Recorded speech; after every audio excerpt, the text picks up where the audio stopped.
Yo, what's poppin', guys? Sizzyl here, and in this video, I'm extremely excited to announce the release of SizzylHUD, which is the best custom HUD in all of Team Fortress 2, made by yours truly. I've spent the last 4 months working on this with many different people, and shoutouts to them will be at the end of the video, because I want to kind of get directly to the demo. But the idea with this HUD is to keep everything in stock TF2 still existing, still feeling like TF2, but just make everything look a little bit nicer whenever it makes sense to make it look nicer, and then add in a bunch of cool bonus features that aren't in the base game that you can add with custom HUDs, which I'll go over in this little showcase section. For those curious about just installing it right away or maybe installing it later, I'll also have a video linked in the description on how to install this HUD. It's the same process as any custom HUD, but if you haven't installed one before, it's a nice video to watch, very easy to follow along with, and with that out of the way, let's get into the demo. So the first main change, the first really notable change, is not the animated background or higher quality character. Those are actually mods that I've installed. I'll have a separate video link in the description, all the mods I use and how to install them, for those curious about that. But everything other than that out here has been changed in the way that I wanted to change it. So make one is a toggleable friends list. If you click it, it turns on. If you click it again, it turns off. Now, this might not be a big feature for a lot of people, but for someone like myself that's a content creator, sometimes my friends have weird names like Massacre Everyone, and maybe I don't want to show that on my video, and instead of having to blur it out or black it out, I just don't have it shown most of the time. If I still want to invite someone to a party, friends, go here, invite to party, send a message, they're all still available as normal. There's also a nice little console button for people that don't want to remember whatever button it is to open the console. You can just click the console button and it'll open up for you. We also have all the normal buttons still very much there, right? The new user form and stuff that I'm sure everyone clicks all the time. Don't worry, it's still there. Options, advanced options, the shop for people who want to go to the shop, and then the items button, which is still very much there. I've also added the lifetime stats right here. You can go from casual to competitive. You can still click the coin, see the stats there. Pretty cool stuff. The contract is still up here. The announcements thing is still up here. The watch streamer button that opens up Twitch on your browser is also very much still there. But one of the cooler changes that I've made are in the actual items loadout section. So you can see we have higher quality character renders, and I want to give credit where credit's due. These are ripped directly from HUD with permission, and they just look super nice. They're higher quality renders of the characters. They look super good, super fluid, and if I didn't tell you, you might have just thought they were the complete stock renders, because they look so in place, they look so solid. From here, you can just click any of them like normal, and it'll bring you to the loadout screen, which I've made quite a lot of changes to. The main change, obviously, you can see right away, is the background. The background is, I think it's process is the map. It's a map in actual TF2, and because of that, it has like actual real TF2 colors and lighting, so it's a lot easier to see how your character looks on the background. But on top of that, I've made a lot of really neat changes. The first one you can see that I've already kind of applied that makes my characters look kind of weird is if I hold Control and left click, I can change the lighting on the character. Now, I pretty much never do this, but I had a failed recording where I messed up the showcase before, and because of that, the lighting was changed. But if you want to change lighting, you can change lighting just like that. You can also move your character in the full 360 degrees by just holding left click, so you can move them up and down, left and right, however you want to move them.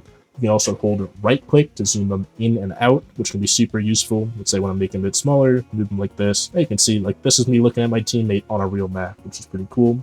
The last added feature here is if you hold shift and left click, you can move them left and right, up and down, like actually physically around. And yeah, makes inspecting your character, looking at how they look in game, much easier, much nicer. Other stuff that's useful for that is that all the normal features are still very much there. Right, you click blue and red team, you can go between the two. You click the character, you click the taunt button, character taunt, just like that. You can click through all the different loadouts, right? So like A, B, C, D. There you go, went through all of them like that. Another super useful feature is if you click on this left menu, which I'm sure you've noticed by now, you can go directly to that character's loadout. So I can go directly from soldier to spy to medic to engineer to demo man, just make the whole way around. It's really nice. Instead of having to go back and click, I can just click directly and click through them real simple. The only other real change to these types of screens is the backpack, where I've made some simple changes where you can click the left and right arrows to get around quicker. You can also press A or D on your keyboard if you don't have an item selected to get around quicker as well. And every normal feature for getting through the backpack is all still very much there, which is obviously great. From here, most of the remaining changes are actually in-game. So I'm going to go, hit the little find a game button up here. It's just this tiny green button instead of saying find a game, but it's in the exact same spot. And I'm going to go hop into an offline game real quick and show it off on Dust Bowl. So first thing you'll notice right away, the default loading screens are still there. I feel like Valve's default loading screens are really well done, so I didn't change them at all. They just look good, right? You can see this is like before you load in the map as you're connecting. You can see best moments, performance report, etc. When you actually load into the map, you can see the nice map stamps, the name of the map, and all that, which is just nice. Once you actually have loaded into the game, though, you can see we still have gray bars on the top and bottom, but the middle of the screen is transparent, which means if there was people running around, if you were joining a game in progress, you can already see them moving around as you're maybe reading through server rules or whatever, going through stuff about the map. And then from here, you have the default, team selecting screen, because Valve did a good job with it, so why would I change it? Once you've selected your team, though, the loadout screen, like pick class screen, is completely different. First off, you can see when I go over a character, like I did with my heavy, they do like a cool little animation as you're hovering over them, which I thought was pretty neat. And you can also hold left click on them to twirl them around to your heart's content. You still have all the same info about what your teammates are playing, you still have access to the random button, but another really cool thing is we now have a dedicated loadout button, which is also bound to E on your keyboard. So let's say, for example, I want to go on sniper and swap from a huntsman to a real sniper rifle. Instead of having to go press escape, go to items, go to sniper, I can instead press comma to open up my loadout screen. So let's say, like, I don't know, I was on soldier, and I go to sniper, just like that. I can now go to sniper, press, oh, I went to spy, go to sniper, press E, swap this to like whatever sniper, and then there we go, I got my sniper. Swap back to the huntsman, press E, and just go back. It just makes stuff so much faster, so much smoother. You can also see that now that we're in the game, there's quite a lot changed here. I'll try to cover as much of it as I can. Now, the first things of note is that everything is pushed out to the edge of the screen. This is to be like a little bit more competitively viable, but also just generally looks nicer for most people. Helps you stay focused on the game a bit more. It's generally how TF2 itself does it. So you can see we still have kill feed in the top right. We have now chat in the top left instead of the bottom left, so the top left, so it's out of the way, out of sight, out of mind. Another really useful thing is you can see your teammates' health and respawn counters much more clearly. You can see green means they're full health, white means they're overhealed, yellow means they're half health, and when you saw that engineer for a second, red meant he was on low health. Makes it really easy to see all the info about your team very quickly, very easily. Something else is you can see health and ammo, health on the left, ammo on the right. If you have a kill streak weapon equipped of any kind, there'll be like a nice little transparent blood splatter, and then the actual number for the kill icon. Your character model, if you decide to use 3D character models, it works just fine with 2D, but if you use 3D character models, it's angled up a little bit, which looks a little bit nicer. We have all the recharge meters in the middle of the screen, even one's dedicated to the huntsman, the demo man's charge, the Islander heads, the scout with his 3 different meters all look pretty good. You see when I look at my teammates, right, I can see their health and name super easily. If I'm on medic, I can see my Uber charge as a big meter in the middle of my screen super easily. But I can also see the actual Uber charge number in the bottom right as well, which is really nice.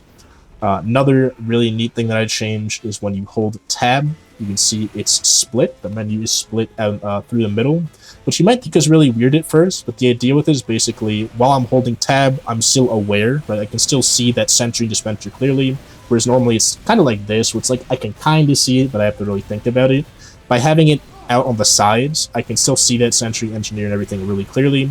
And all the info is displayed in a way that's really clear as well, right? If you have the right-click command to be able to right-click and click through your teammate stats, you can do stuff like that. You can see the scout has 5 deaths, 36 damage very easily, right? Kills and deaths are very central. Every other stat is still very much available, still exists like it does in stock TF2. The server info is down there as well. But yeah, another cool minor feature I added is if you have that right-click command enabled, which I showed on the screen when I talked about it, you can hold left click to move this character around, even if it's like your teammates, which is just like a neat little thing. It's a funny little thing. Thought I'd include it. For those curious about how to like actually put in those commands, you just press that dedicated console button, paste them in here, or if you have an auto exec and you know what that means, you should put it in there. That's where I have those commands myself. Speaking of commands, something else you can enable is, you see in the bottom left, I have captions. I have custom captions that I set up specifically with this HUD. They're like more competitively oriented, so they tell you the information you really need to know, right? So characters getting hurt, someone calling for medic, someone building a dispenser, someone teleporting behind you, someone calling out that there's a spy, or that there's a spy of a specific class, like spy soldier. You can see some of them look kind of bad, and that's because Scream Fortress 2024 broke custom captions, and I had to do a hot fix to fix them temporarily. Hopefully Valve fixes custom captions again, and I can undo the hotfix that I made, because they looked way better before, but the reason they're all italics and some of the spacing is off is because I had to do a hotfix in like a day, because they broke this when I was going to go do my showcase. And yeah, outside of that, there's also 4 new additional buttons when you press escape. You can see we have all the normal buttons there, we have all the normal ones here, but these 4 buttons, which I'm sure some of you that are more observant have maybe seen, are completely new. First off, demo UI, this is for competitive players, you'll know what it does. The other buttons are for everyone. If you ever have that weird bug where you can hear like a medic like uber-charging your ear as you walk around the map, or just anything where a sound is looping in your ear and getting really loud, if you click fix sound, it'll fix it. But just click fix sound, the game will freeze for a frame and then it'll fix it. If you ever have invisible players on your screen, maybe something, it just happens sometimes. These are common TF2 bugs. Sometimes people will just be completely invisible. You just click fix invis players and they'll be fixed. They'll be visible again for you. And then the last one is VR toggle. This toggles VR mode, which is something built into TF2 a long time ago. Now, it doesn't look very good for most things. You can see, like, it looks okay on medic. I can still see my crossbow and stuff. It looks alright. If I'm on heavy, it looks actually really good. Like, heavy, it looks really good on. If I'm going around shooting my minigun and stuff, it looks amazing. But on stuff like, Demo Man, for example, it generally looks pretty bad. But the reason this exists is if you ever have that bug where on demo night your shield is just gone, like it's like way off in the corner over here, and then like you can turn away from it just won't be on your screen. This is to fix that, where if you quickly toggle it off, toggle it on, it'll re-add your shield into the game.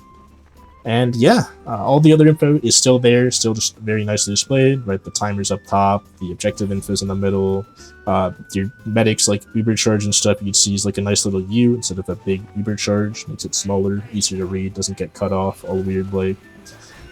And I think that's about all there is to it. I'm still probably going to update this HUD as time goes on, but I think it's good enough for a release at this point, so I figured I would make a release video. And with that being said, there's also, I guess there's also a respawn meter as you're respawning. All the info looks good when you're spectating as well. But yeah, you can see my shield's gone. There's a live demo, it just broke. It happens all the time. You can see it's actually that tiny little dot over there. I don't know how easy it is to see, but right by Guts and Glory, that thing is my shield. It just happens all the time in demo night. You click toggle on, toggle off, and it's back. Just like that. It's beautiful. It's such a beautiful button. I use it all the time. I play a lot of demo night. But yeah. And I guess taunt menu's off on the side as well. Everything's just kind of out of the way. With that all actually being said, with everything actually being done, I hope y'all enjoyed. Hope you enjoy using this HUD if you decide to use it.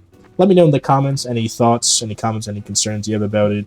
And before I close things off, I want to give some shoutouts to a lot of the people that helped me get this HUD to the point where it is now. I'm going to show on screen all the different shoutouts I have, but I also want to give some more personal shoutouts to some of the bigger contributors. That would first off be Vex, CNUT, and Techno. They're the people that made Middleman HUD, which is what this HUD is based off of.